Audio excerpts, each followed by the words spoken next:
Hey everybody, this is Andy with Patterson Adjuster Training. In this video, I'm going to talk about how you scope a car that was damaged by hail that qualifies for paintless dent repair in terms of dent count and dent size.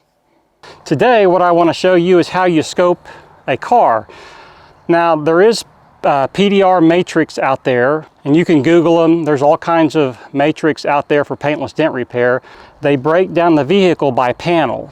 And then you break it down by dent size and dent count.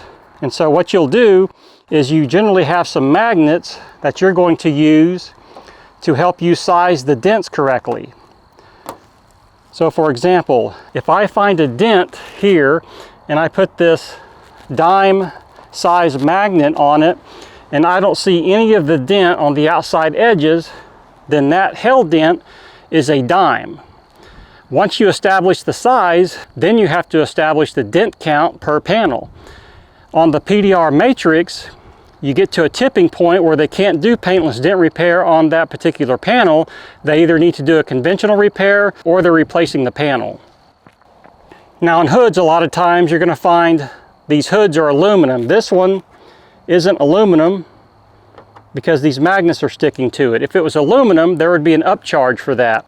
But if we're scoping this hood, let's say this dent, we could see it outside of the size of this dime. Well, the next size up would be nickel.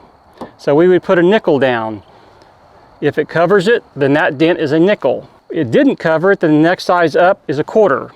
If the quarter didn't cover it, then it's a $50. But if there's any of the edges protruding outside of this $50 size dent, then that's going to be an oversized dent. They can get those out, but it takes them a little longer, so there's an upcharge for that.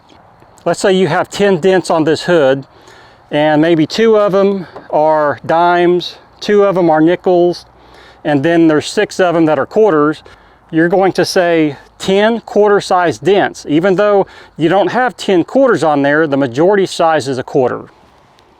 So anyway, guys, I hope that video helps. I will see you in the next one.